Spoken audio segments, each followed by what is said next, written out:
What's up, everybody? It's DJ Snead, creator and host of Let's Get Booked podcast, a show where I bring business owners on to promote their business and potentially get booked by people like you.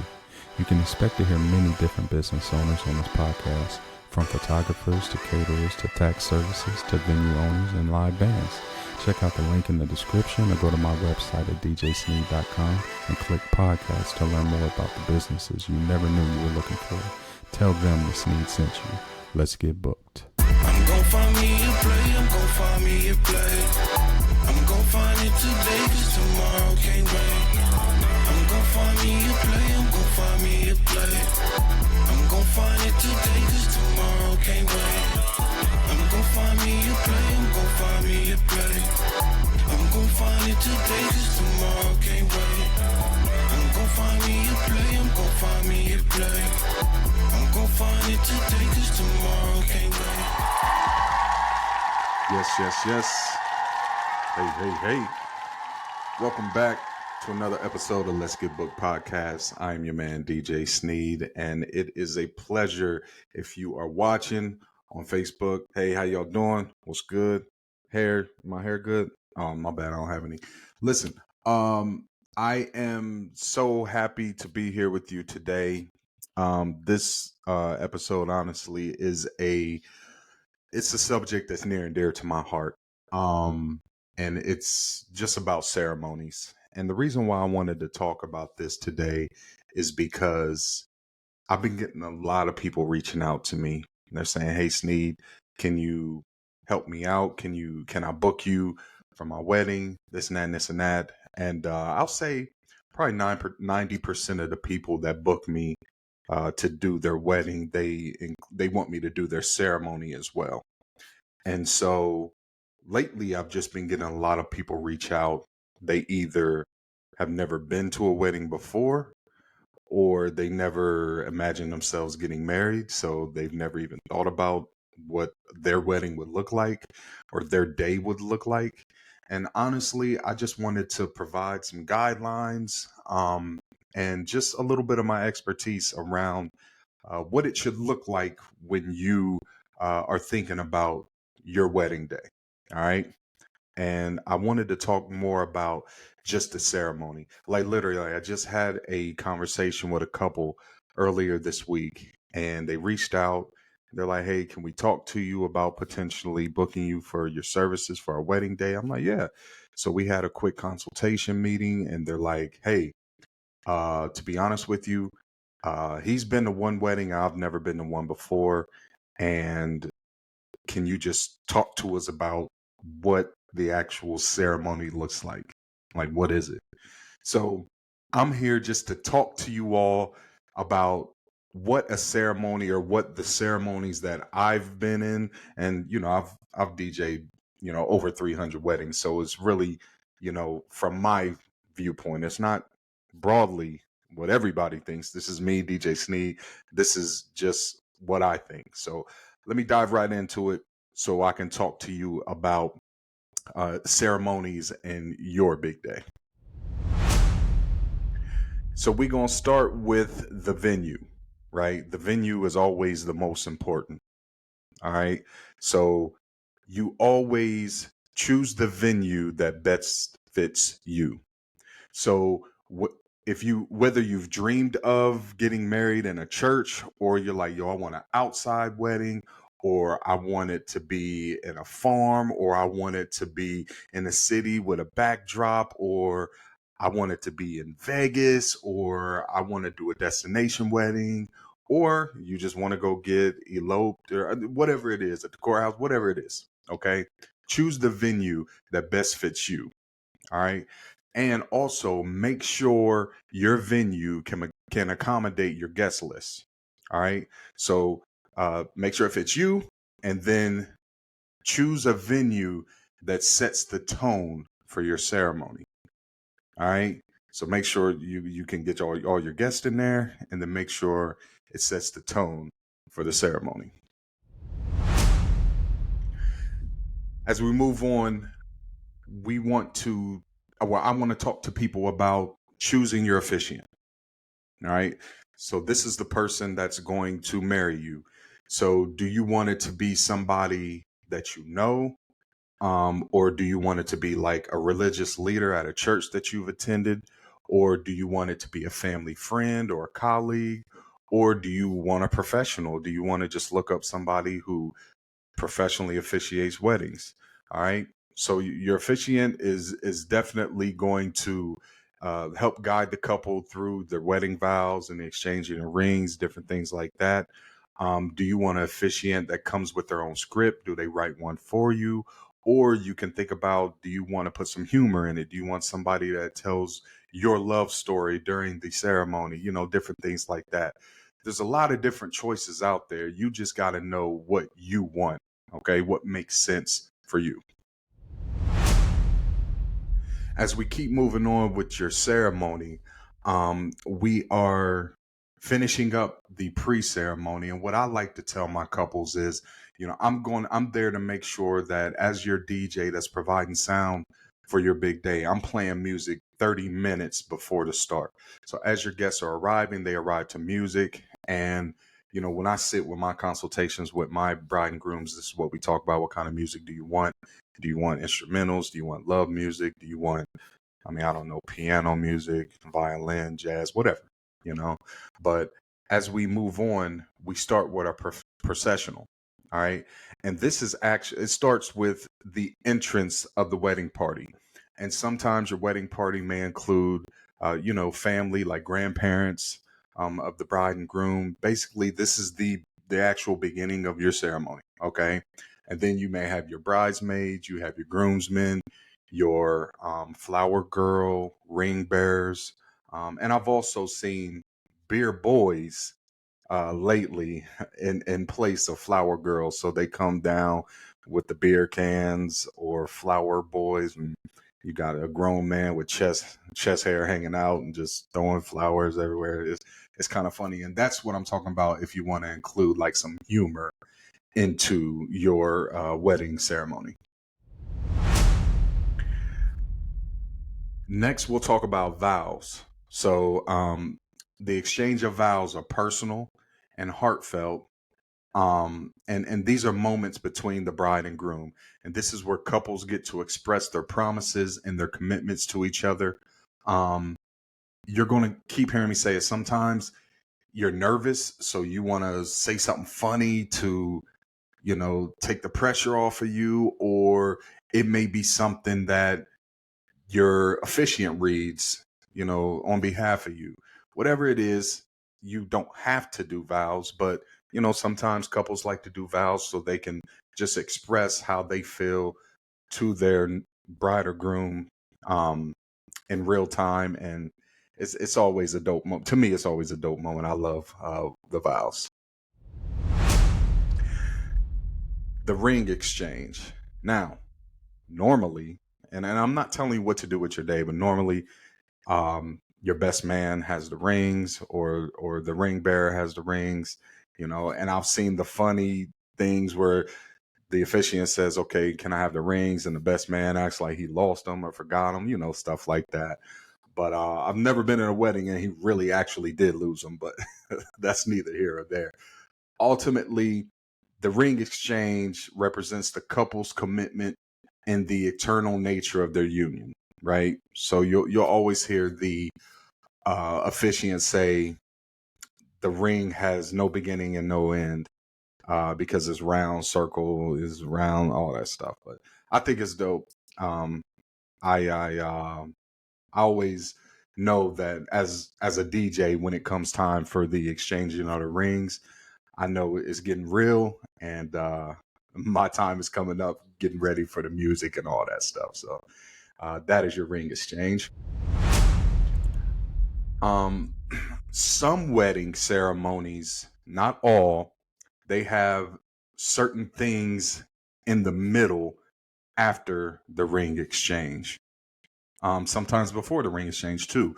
But some couples may include like a unity candle. So that's a couple lighting a candle together, or the sand blending, or a unity cross. And this just symbolizes the merging of their lives. Sometimes you have blended families, so they all put different color sand um, into I don't know what they're called, a pot or whatever it is, a glassware. And, they include the kids. If you've, been married before, they just blend the sand, and that's just symbolizes the family being blended together and starting a new life together. So I also think that's very nice to also include, if you are blending your family, to include the kids in, so they have a say so, and they're able to participate in your big day as well. Some weddings have readings and speeches. So it could be your family members, it could be friends, or whoever you choose. Somebody may come in and read a poem or give a speech, and that can always add a personal and meaningful touch to the ceremony. So don't forget that, because that's always a very good addition to a wedding ceremony. We have cultural and religious customs. Many ceremonies have a cultural meaning, and they want to stay with what they have always been raised in, the cultural aspect behind the wedding. And there's rituals that are done, or blessings that hold a very significant meaning for the couple and their families. Please don't take that out, because that is meaningful not only for the bride and groom, but it's also very meaningful for the families, and that makes the families feel involved as well. I always think that is a very nice addition to weddings that I'm at. I had to add it. This is another aspect of your ceremony: music. All right. So music enhances the atmosphere of the ceremony. Like I said, when I get there pre-ceremony, I'm playing music as guests arrive, because I set the tone for the night, right? So couples often choose very meaningful songs for the processional, the recessional. If they have a special unity candle or sand in the middle of that, and special moments within the ceremony, these songs hold significance to the couple, or to the family, or to the parents, bride and groom. They, like, if the bride is coming down the aisle, she's probably going to choose a song that's very meaningful for her and her father, if her father's walking her down, or different things like that. So never discount the importance of music when it comes to your wedding ceremony. So we have the declaration of marriage. That's basically your officiant is declaring the couple is now officially married. They share their first kiss, and they turn and face the crowd, and your officiant says, "Ladies and gentlemen, I now introduce to you Mr. and Mrs." And that's my cue, actually, to drop the music, and now they're headed back down the aisle as husband and wife for the first time. Or we can say we're moving this to the recessional. That's when this recessional actually begins. They're like, all right, here's the recessional. So now the newlyweds, along with the wedding party, they're going to exit the ceremony together. And this is officially marking the conclusion of the officiant's job normally. And the officiant will say, hey, from here, I would like to invite you all to go to cocktail hour, or that's if the wedding is being held in the same place. Your reception is being held in the same place as your ceremony. They'll probably, invite you over to cocktail hour while the bride and groom and their families take pictures and different things like that.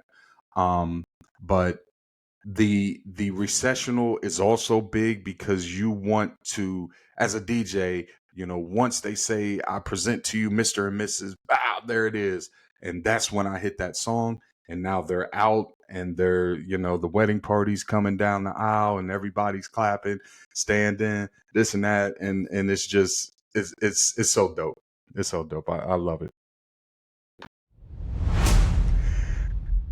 And then after that, now we are this is your recessional. And it's not the ceremony itself, but the reception normally follows. And what starts your reception is normally your cocktail hour, right? And so this is just your family and friends mingling. They're offering a time for celebration, and they know that, you know, probably quick hors d'oeuvres, and then dining and dancing is coming up, and we're just here to create memories that last a lifetime with your friends and family, and just making sure that everybody is aware and knows what's to come, and we're here to celebrate you too, you know. So that's the reception aspect as we close out the ceremony. So it's very important. Always remember the specific details of a wedding ceremony can be based on cultural and religious and personal preferences, right? So never think that your wedding is going to be exactly like somebody else's. Do what you feel is best for you, whether it's for your budget, whether it's for your family, whether it's for your venue. Just know what you're working with, because you have to customize it and make it personal for yourself. I want you to have a very unique story as you get older. As you have kids, you'll be able to look back and tell them, oh, we did this, we did this, we did this, you know, and it's always important that you make sure that your family and friends are always a part of this big day. Although the day is about you, the day is really about the bride. Let's be honest. Nobody cares about the groom. But the bride is definitely, you know, the vocal point of what we're there for to see, because, you know, you can't see her dress yet, and the groom is always standing around talking to everybody before the ceremony, but you can't see the bride yet. I always think that's funny. But nah, so ultimately, I'm just here to share my experiences and what I've seen as in regards to ceremonies. Here's another nugget I'm gonna leave for you, okay? We have a lot of people who think that you have to do something because it's always been done, and that's how it's done that way, and this and that and this and that. Look, I tell my couples all the time, make it what you want it to be, okay? This fairy tale that the day is going to be perfect, and the day is not going to be perfect, but it's my job and it's our job as vendors that you hired that you don't notice, and it stays perfect to you. Behind the scenes, it's probably not perfect, but we're doing all that we can to ensure that your day is perfect for you. So that's just some things I wanted to talk about today. As we get ready, as I ramp up my wedding season. My first wedding is coming up this weekend, so I'm excited for it. And there's a lot of things that I'm looking to see that's going to be different than years prior to. And I'm just taking them as they come and just very excited for everything that's coming. Let's get booked. So, ladies and gentlemen, I really appreciate you taking time to listen to what I got to say. And to couples that's looking to get married, feel free to reach out. I'm always here. I'm always looking to talk to people and potentially get booked. So if you know somebody, send them my way. All right. This has been another episode of Let's Get Booked. I am DJ Snead. And until next time, y'all be safe out there. And I'll catch you on the flip on the next episode. Okay, y'all? Let's get booked. I'm gon' find me a play. I'm gon' find me a play. I'm gon' find it today, cause tomorrow can't wait. I'm gon' find me a play. I'm gon' find me a play. I'm gon' find it today, cause tomorrow can't wait. I'm gon' find me a play. I'm gon' find me a play. I'm gon' find it today, cause tomorrow can't wait. I'm gon' find me a play. I'm gon' find me a play. I'm gon' find it today, cause tomorrow can't wait.